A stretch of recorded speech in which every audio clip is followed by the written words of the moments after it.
देखो यार, डर सबको लगता है। ऐसा कोई भी व्यक्ति इस दुनिया में नहीं है जो किसी ना किसी चीज से ना डरता हो। ठीक है, मैं भी डरता हूं किसी ना किसी चीज से, आप भी डरते हो किसी ना किसी चीज से। एक स्टूडेंट हो, एक ग्रेजुएट पर्सन हो, एक जॉब करने वाला व्यक्ति हो, एक बिजनेसमैन हो, या फिर वो इवन प्राइम मिनिस्टर हो, यार सबको किसी ना किसी चीज से अपने लाइफ में डर जरूर लगता है। लेकिन यहां पे जो डर की मैं बात कर रहा हूं वो एज ए स्टूडेंट की मैं बात कर रहा हूं। अगर आप एक स्टूडेंट हो, खासकर अभी कुछ ही दिनों में आपके 10वीं और 12वीं के बोर्ड एग्जाम शुरू हो रहे होंगे, और आप लोग का जो प्री बोर्ड एग्जाम्स होता है जिसको हम लोग प्रीलिमिनरी एग्जाम बोलते हैं, ठीक है, तो प्रीलिम्स जो एग्जाम है, ठीक है, ये प्रीलिम्स जो है ना, इसका डर जो सताता है ना, वो रात को सोने नहीं देता। ये एक्सपीरियंस मैं कर चुका हूं, मेरे दोस्तों ने भी, मेरे स्टूडेंट्स ने भी एक्सपीरियंस कर चुका है। तो इसीलिए मुझे जरूरी लगा कि ये वीडियो आपके लिए बनाया जाए, जो कि है कि प्रीलिम्स एग्जाम से डरो बिल्कुल मत, और प्रीलिम्स के मार्क्स से और भी बिल्कुल मत डरो। तो चलो वीडियो की शुरुआत करेंगे। दोस्तों नमस्कार, मैं हूं राहुल जायसवाल एंड स्वागत है आप सभी का हमारे इस बेहतरीन यूट्यूब चैनल में जिसका नाम है JR टॉक्स।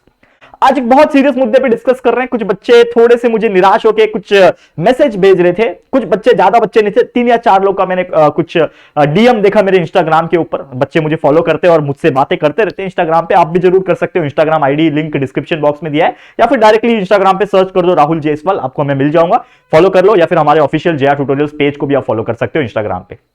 ओके, तो बच्चे का कहना यह था कि सर देखो, हमारा प्रीलिम्स एग्जाम, 10वीं के बच्चे थे, 12वीं के नहीं थे, 10वीं के बच्चे थे, वो उनका कहना यह था कि सर हमारा जो प्रीलिम्स का जो एग्जाम है ना, वो बहुत खराब गया और हम डरे हुए। ठीक है, उसमें से दूसरे बच्चे का एक कमेंट था कि सर हमारा प्रीलिम्स का रिजल्ट भी आ गया और मैं लगभग 45 to 50% के कैटेगरी में बिलोंग करता हूं, तो क्या मैं 10th का जो बोर्ड एग्जाम होगा, क्या मैं पास हो सकता हूं सर? क्या मेरी, मतलब बोलते हैं ना, कैपेबिलिटी है? ठीक है, उसने जो वर्ड यूज किया ना कि क्या मेरी वो है, तो मैं ऐसा नहीं बोलना चाहता, वो यहाँ पे अच्छा नहीं लगता यार यूट्यूब पे मैं ऐसी बात करूं, लेकिन उसने थोड़ा सा अच्छा वर्ड यूज नहीं किया कि यार, मतलब वो बहुत निराश हो गया था बंदा। वो मतलब इतना डिमोटिवेटेड था कि सर मैं तो यार 40-45% मार्क्स यहां निकाल रहा हूं, 40% 45% निकाल रहा हूं, क्या मैं बोर्ड एग्जाम के लायक हूं बैठने के लिए? क्या मैं बैठना चाहिए कि सर मैं अगले साल देता हूं बोर्ड? यार ऐसी बातें कर रहा था। तो मैं आपको बताऊंगा कि यार प्रीलिम्स से तो बिल्कुल डरो ही मत, और प्रीलिम्स के मार्क्स से तो बिल्कुल डरो मत। क्यों? क्या क्या चीजें हैं बताऊंगा इस वीडियो के अंदर। अगर आपको भी थोड़ा भी फील हो रहा है प्रीलिम्स में कम मार्क्स आ गए, ऊपर नीचे मार्क्स आ गए, थोड़ा डरे हुए प्रीलिम्स को लेके और बोर्ड एग्जाम के लिए काफी टेंशन में हो, ये वीडियो एंड तक देख लेना। ज्यादा टाइम नहीं लूंगा, थोड़ा टाइम लूंगा, लेकिन ये जो वीडियो है ना, वो देखने के बाद आपके अंदर एनर्जी का जो संचार है ना, वो एकदम खून के माफिक दौड़ने लगेगा। मजा आएगा, देखना ध्यान से। चलो शुरुआत करेंगे वीडियो की। ओके, सबसे पहला point, prelims marks doesn't count. सबसे जरूरी चीज है, क्यों डरना प्रीलिम्स एग्जाम? इसका मार्क्स बोर्ड एग्जाम में काउंट ही नहीं होता। कुछ लोग आपको डराते क्या है कि अगर प्रीलिम्स में अच्छा मार्क्स नहीं मिला तो हमें एक्सटर्नल जो होता है, मतलब वो जो 20 मार्क्स जो स्कूल की तरफ से जाता है, वो हम अच्छा नहीं देंगे। तो यार ये ऐसा थोड़ी होता है, वो डराते हैं यार, बहुत सारे लोग डराते हैं। ठीक है ना, तो देखो, डराने वाले डराएंगे। आपका मेन फोकस किस पे है? You are in 10th, you are in 10th, मतलब मेन जो आपके लिए कुछ कर दिखाने का जो प्लेटफॉर्म है, वो आपके लिए बोर्ड एग्जाम है। ठीक है, मतलब कोई को आपको डरा नहीं सकता है, बस यही एकमात्र चीज है, बोर्ड वो आपको डराएगा और आपको उसी को साबित करके दिखाना है कि मैं तेरे लायक हूं। समझ में आ रहा है? तो बोर्ड एग्जाम में प्रीलिम्स का मार्क्स तो काउंट ही नहीं होता। आप चाहे प्रीलिम्स में फेल हो जाओ, मैं आपको मेरा स्टोरी बताता हूं। 12वीं के प्रीलिम्स एग्जाम में मैं फेल हो गया था। बोलो, मैं 12वीं के प्रीलिम्स एग्जाम में मैं फेल हो चुका हूं, लेकिन फिर भी मैंने 12th के बोर्ड एग्जाम में मेरे पूरे डिवीजन, जो क्लास होते हैं 60 बच्चे का डिवीजन जिसको बोलते हैं डिवीजन A B C, उस पूरे C डिवीजन में मैंने टॉप किया है। आप बिलीव करोगे? तो प्रीलिम्स एग्जाम मैंने जानबूझ के अच्छे से नहीं दिया था, क्योंकि मुझे पता है प्रीलिम्स मार्क्स डजंट मैटर।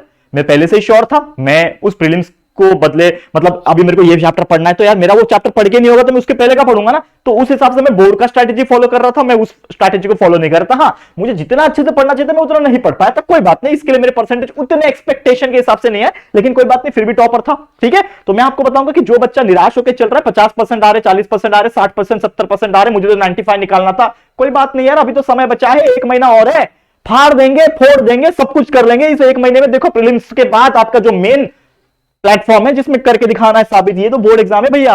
तो टेंशन की जरूरत नहीं है। प्रीलिम्स एग्जाम गए बोलते ना, गया तेल लेने ऐसा सोच के चलो। तो प्रीलिम्स बाजू में रखते हैं, अब आ जाते हैं मेन मुद्दा जो आप डर रहे थे। तो प्रीलिम्स एग्जाम तो मैटर नहीं करेगा, मार्क्स मैटर नहीं करेगा, तो ये तो आपको थोड़ा रिलीफ देगा कि चलो यार प्रीलिम्स खराब हो गया, हमारे पास बोर्ड है। तो अब आपको क्या करना है, देखो ये प्रीलिम्स एग्जाम किस लिए था? ये आपके सेल्फ टेस्टिंग के लिए था। सेल्फ टेस्टिंग क्यों था भैया? देखो, अगर आप अपने आप को जज नहीं करोगे कि आपका प्रिपरेशन कितना हुआ, तो आप कैसे पता लगाओगे कि मैं बोर्ड एग्जाम के लिए वेल प्रिपेयर हूं कि नहीं? तो prelims is nothing but the pre testing exam. जैसे हम कोई फाइनल एग्जाम्स देते हैं, जैसे मैं आपको यूपीएससी का एग्जांपल देता हूं, उसमें भी ये होता है कि प्रीलिम्स होता है और मेंस होता है। तो प्रीलिम्स एग्जाम में जो क्वालिफाई करेगा तो वही बैठेगा ना मेंस में, और मेंस में जो क्वालिफाई करेगा वही इंटरव्यू क्रैक करेगा, इंटरव्यू देगा, इंटरव्यू क्रैक कर गया, बन गया UPSC, IAS officer, IPS officer, IFS officer, IRS officer बनेगा ना, करेक्ट है कि नहीं? तो वैसे प्रीलिम्स एग्जाम अगर आप क्वालिफाई करते हो, मतलब आपके एक्सपेक्टेशन के मार्क्स अच्छे से आते हैं, तो मतलब बोर्ड में तो ऑटोमेटिकली आने हैं। लेकिन क्या ऐसे बच्चे भी हैं जो प्रीलिम्स में खराब मार्क्स लाए और बोर्ड एग्जाम में कुछ ना कर पाए? मैं खुद जीता जाता एग्जांपल, मैं किसी और का एग्जांपल नहीं दूंगा। जैसे मैंने बोला कि प्रीलिम्स में मैं फेल हुआ था तो भी मैं 12वीं में टॉप किया, क्यों? क्योंकि मुझे पता है कि प्रीलिम्स मार्क्स हम लोग कैजुअली लेते हैं। प्रीलिम्स का जो बोर्ड, मतलब प्रीलिम्स एग्जाम जो है उसको हम लोग नॉर्मली लाइटली लेते हैं, क्योंकि बोर्ड के लिए हम प्रिपेयर हो रहे हैं। तो आपके माइंड में ये एक सबसे पहले डाल दो कि ये जस्ट एक टेस्ट था आपके लिए, जो कि हो गया, अब उसको भूल जाओ, बुरे सपने के जैसा भूल जाओ। अब आपको अपनी तैयारी करनी है। किसकी तैयारी करनी है? ऐसा प्रिपरेशन करना है, ये जो बचा कुचा 30, 35, 40 दिन जो बचा हुआ है, ऐसा प्रिपरेशन करना है कि आपने ये पूरे साल में नहीं किया होगा, और वो प्रिपरेशन करके ना पूरी दुनिया को आप हिला सकते हो। ट्रस्ट में, जैसा मैंने बताया था मेरे दोस्त के बारे में, लास्ट के लगभग 40-45 दिन के अंदर उसने पढ़ के पूरा फाड़ दिया, पूरे स्कूल में टॉप करके दिखाया। कोई एक्सपेक्ट नहीं कर रहा था कि वो बच्चा टॉप करेगा। एवरेज बच्चा था, 70-80% आते थे उसके, लेकिन वो बंदा 92% निकालेगा, किसी ने एक्सपेक्ट नहीं किया था। टॉप बना पूरे स्कूल में टॉप किया। ठीक है। थर्ड, क्या बोल रहा हूं मैं यहां पे? It's time to come back. अगर आप अभी कम बैक नहीं करोगे, अभी भी यार अपना मन निराश करके मेरे को कम आ गया, मेरा कुछ नहीं हो सकता, ऐसे करके बैठोगे तो कुछ होने नहीं वाला भैया। ये भूल जाओ, जो हो गया हो गया। अब आपको बोर्ड्स के लिए तैयारी करना है, मैं कर सकता हूं, ये नहीं चलेगा, मैं करूंगा, और आप करना ही है। तो आपको स्ट्रॉन्गर कम बैक करना है और आपको प्रूव करके दिखाना है कि यार प्रीलिम्स में जो हुआ हुआ, अब आपको बोर्ड में साबित करना है। ठीक है। मैं ऐसा नहीं बोल रहा हूं कि चलो कोई बच्चा 30% ला रहा है प्रीलिम्स में तो डायरेक्ट अचानक से 90% ला देगा फाइनल एग्जाम में। ये हो सकता है, ये नामुमकिन भी नहीं है, लेकिन ये हो सकता है। लेकिन मैं ऐसा नहीं बोलूंगा हर बच्चा कर सकता है। देखो, हर एक की कैपेबिलिटी अलग होती है, ये आप खुद जानते होंगे। तो आपका कैपेबिलिटी, अगर आप 50% ला रहे हो समझ लो प्रीलिम्स में, तो यार 80 तो ला सकते हो, 70 तो ला सकते हो, अपना इंप्रूवमेंट तो कर सकते हो। तो उसके लिए मेहनत करना पड़ेगा। कैसे मेहनत करना पड़ेगा? सबसे पहले तो ये देखो कि आपने प्रीलिम्स एग्जाम में जो किया उसमें आपका वीकर सब्जेक्ट क्या रहा, किसमें सब्जेक्ट, कौन से सब्जेक्ट में कम मार्क्स मिल रहे हैं आपको, उसको एनालाइज करो। साइंस में कम मिल रहे हैं, फिजिक्स में कम मिल रहे हैं, केमिस्ट्री में कम मिल रहे हैं, किस में कम मिल रहे हैं, मैथ्स में कम मिल रहे हैं क्या? तो देखो भैया, क्या चीज आपको कमजोर बना रही है, क्या सब्जेक्ट की वजह से, क्या टॉपिक की वजह से आपके मार्क्स गिर रहे हैं। उस टाइप के क्वेश्चंस मैं अटेम्प्ट नहीं कर पा रहा। क्यों नहीं कर पा रहा? क्योंकि मुझे उस टॉपिक का कंसेप्ट नहीं मालूम। तो क्या करोगे? अगर आपने एनालाइज कर लिया वीकर सब्जेक्ट को, तो अब चले जाओ उस सब्जेक्ट का कंसेप्ट, उस टॉपिक का सब्जेक्ट का कंसेप्ट क्लियर करने। अगर आप कंसेप्ट क्लियर करोगे तभी तो आपको याद करने में आसानी होगी। तो एक बार कॉन्सेप्ट क्लियर करो, उसके बाद उसको आपका जो टेक्निक है याद करने का, रट्टा मारना एंड ऑल, बाकी जो भी चीज है उसको एकदम बाय हार्ट कर लो, लर्न करो, एंड उसके बाद एक बार उसको राइटिंग प्रैक्टिस में लाओ, ताकि ब्रेन जो है वो इसको ज्यादा समय तक याद रख पाए। करोगे? डेफिनेटली करोगे। देखो, आप कोई भी एक स्टूडेंट हो, हर एक का एक स्ट्रॉन्ग सब्जेक्ट जरूर होता है, ये मैं मानता हूं, और अगर नहीं है तो आपको एक बनाना पड़ेगा। ठीक है। मैं हमेशा एक चीज बोलता हूं कि कोई भी व्यक्ति, जैसे मैं जब स्कूल डेज में था तो मेरा सब्जेक्ट साइंस बहुत स्ट्रांग था, इवन कॉलेज के टाइम भी साइंस बहुत स्ट्रांग था। ठीक है। मैथ्स हमेशा से मुझे तकलीफ दिया है, लेकिन 10th स्टैंडर्ड में मैथ्स मैंने बहुत स्ट्रांग कर लिया। लेकिन इंजीनियरिंग में फिर से मैथ्स मेरे को डर लगने लगा। और एक मजे की बात बताता हूं, मैथ्स में हमेशा डरता था इंजीनियरिंग की, क्योंकि इंजीनियरिंग का मैथ्स बहुत टफ होता है कंपैरेटिवली। मैं आपको पढ़ाऊंगा, कोई बात नहीं।